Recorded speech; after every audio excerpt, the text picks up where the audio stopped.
Bonjour chers frères et sœurs en Christ. Bonjour chers frères et sœurs croyants en Dieu. Il y a certains enseignements qui nient l'existence de l'enfer et du paradis. À travers cette vidéo, je vais déconstruire d'abord le fait que ces gens nient l'existence de l'enfer. Ils s'appuient sur l'argument selon lequel l'âme est immortelle.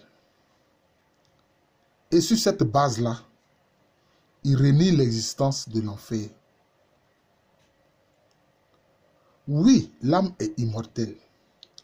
L'âme est comme une étincelle de la lumière du Créateur en l'être humain. L'âme est dans le corps, à l'intérieur du corps, et l'esprit est à l'intérieur de l'âme.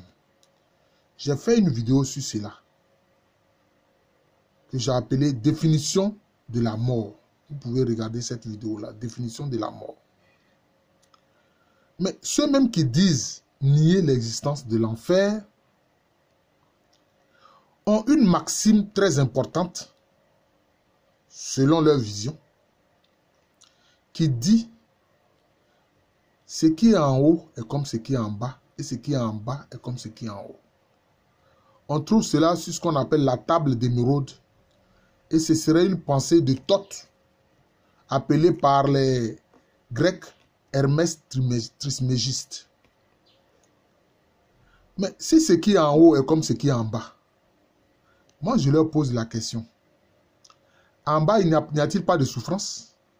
L'enfer renvoie à une souffrance. L'enfer renvoie à la souffrance. Est-ce qu'ici bas, il n'y a pas de souffrance? Si, bien sûr qu'il y a de la souffrance. Mais ici, c'est d'abord le corps qui éprouve la souffrance. Il y a même la souffrance mentale et psychologique.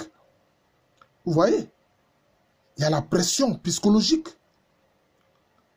Alors, si ce qui est en haut est comme ce qui est en bas, ce qui est en haut, ça renvoie à quoi? Ça renvoie à l'invisible. Parce que quand le corps meurt, l'âme retourne dans l'invisible. Vous comprenez? À partir de ce moment-là, cela veut dire que quand le corps meurt, l'âme peut souffrir. Pourquoi l'âme va souffrir? Ce qu'on appelle l'enfer, c'est l'âme qui est séparée de Dieu. C'est simplement une séparation vis-à-vis de Dieu. L'âme qui ne baigne pas dans la félicité céleste, dans la lumière céleste. Vous comprenez? C'est cela. Et sur ce point, je suis d'accord avec la définition de ceux qui sont de la foi Baha'i, qui dit que l'enfer, c'est le fait d'être séparé de Dieu. Mais quand l'âme se sépare du corps et que le corps meurt, mais si l'âme est séparée de Dieu, mais l'âme va souffrir. Si l'âme n'est pas heureuse, mais elle souffre. Mais c'est ça qu'on appelle simplement l'enfer. Donc, on ne peut pas dire que l'enfer n'existe pas. D'ailleurs, quelquefois, les gens pensent que l'enfer, c'est un lieu. C'est plutôt un tourment. Même si on dit que c'est un lieu de tourment, mais plutôt, en fait, c'est un tourment. Et à ce propos, qu'est-ce que le Christ Jésus a dit? Il a dit que ceux qui vont vivre cette situation-là, là, il y aura des larmes et des grincements de dents. Des larmes et des grincements de dents. Vous voyez? Pourquoi? Parce qu'ils vivent un tourment. Ils vivent une souffrance terrible. On ne peut pas venir nier que l'enfer n'existe pas. Puisque quand certaines personnes vivent une situation terrible, on dit quoi? On dit que ces personnes vivent une situation infernale et alors on qualifie cela de l'enfer sur terre. Vous comprenez? Alors on dit les gens vivent l'enfer sur terre. Quand les gens sont confrontés à une famine terrible, Ils n'ont pas de quoi manger. D'abord, ils commencent par manger des herbes jusqu'à ce qu'il n'en ait plus. Et ils meurent dans d'atroces souffrances de famine ou de soif. Mais regardez ce que les gens qui sont aux États-Unis, dans le Nouvelle-Orléans, ont vécu avec disons, l'ouragan Katrina. Mais ils ont vécu un véritable enfer. Ils ont vécu un véritable enfer. Alors, si donc d'après vous-même, votre loi, votre maxime principale, ce qui est en haut est comme ce qui est en bas. Mais si on vit l'enfer en bas ici, c'est qu'on peut vivre l'enfer en haut. Vous voyez? J'utilise vos propres arguments pour vous convaincre. Mais quand l'homme ne veut pas être convaincu, même devant la vérité, il va trouver autre chose à dire. Vous comprenez? Donc l'enfer, c'est le fait d'être séparé de Dieu. C'est tout. C'est aussi simple que ça. Quand l'âme est séparée de Dieu, c'est l'enfer. Vous voyez? C'est ça, l'enfer. Donc ne venez pas nier que l'enfer n'existe pas. L'enfer existe bel et bien. L'enfer, c'est le tourment que vit l'âme après la mort du corps, quand cette âme-là est coupée de Dieu. C'est cela l'enfer. Voyez. Maintenant, bon, il peut y avoir un lieu de tourment. Il peut y avoir un lieu de tourment. Parce que ce tourment-là, qu'est l'enfer, c'est vécu à différents degrés. Il y a certains qui souffrent bien plus que d'autres. C'est comme ça. Vous voyez? Il y a certains qui souffrent bien plus que d'autres. Vous voyez? Ouais. D'ailleurs, la félicité céleste aussi, il y a différents paliers de félicité céleste. Il y a l'une des félicités célestes, je reviendrai là-dessus, que le Seigneur Jésus-Christ a appelé le Saint d'Abraham, où Lazare le pauvre s'est retrouvé, où l'âme de Lazare le pauvre s'est retrouvée après sa mort sur terre. Vous voyez?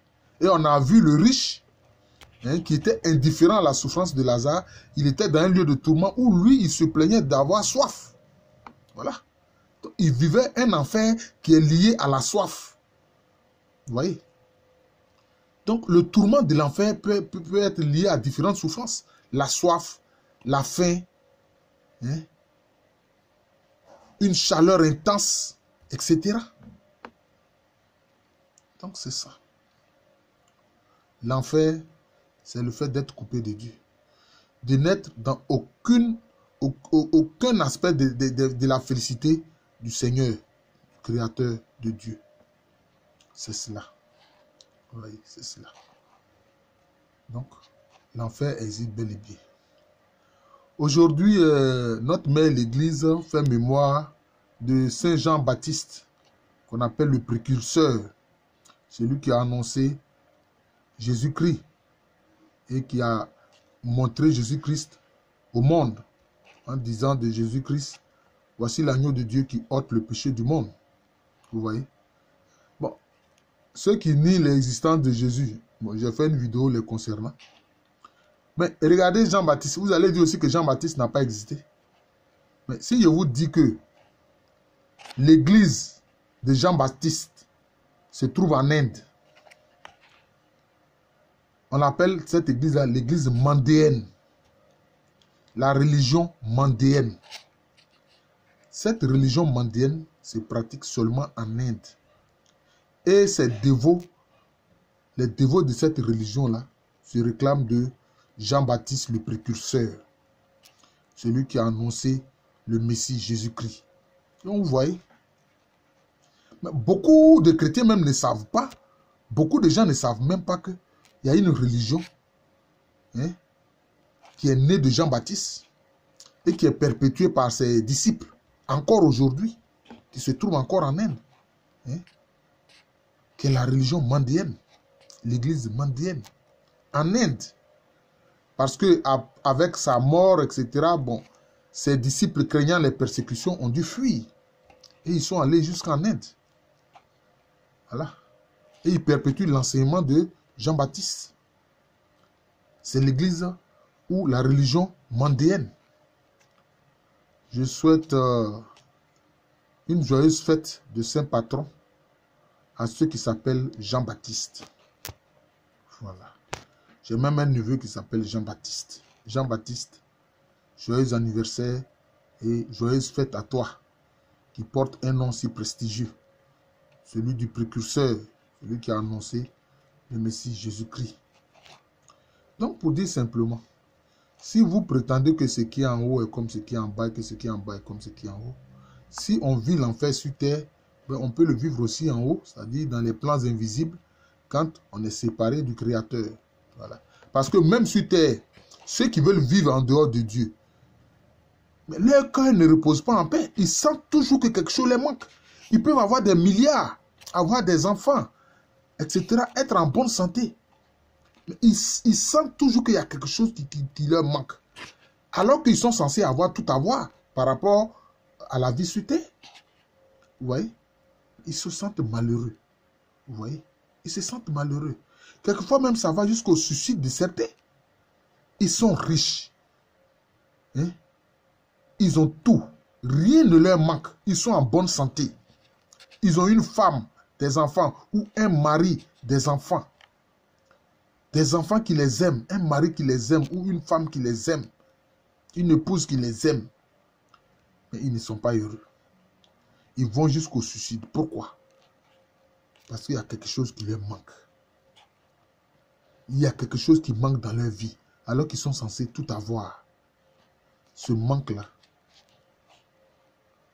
c'est l'absence de Dieu dans leur vie. Ce manque, c'est l'absence de Dieu dans leur vie. C'est cela. Je vous remercie. Je suis le frère Jean de l'amour de Jésus. Partagez ces vidéos, vous qui êtes abonnés à ma chaîne. Je crois qu'à présent, ça a augmenté un peu grâce au Seigneur. Je crois qu'il y a 68 abonnés. Mais il en faut plus. Vous qui connaissez cette chaîne, qui êtes abonnés, il faut en parler pour que d'autres aussi s'abonnent. Voilà. Pour que, justement, ils reçoivent de moi le peu que le Seigneur me donne. Enfin, le Seigneur me donne beaucoup. Mais bon, voilà, je partage cela. Voilà. C'est par esprit de modestie que je dis cela. Voilà.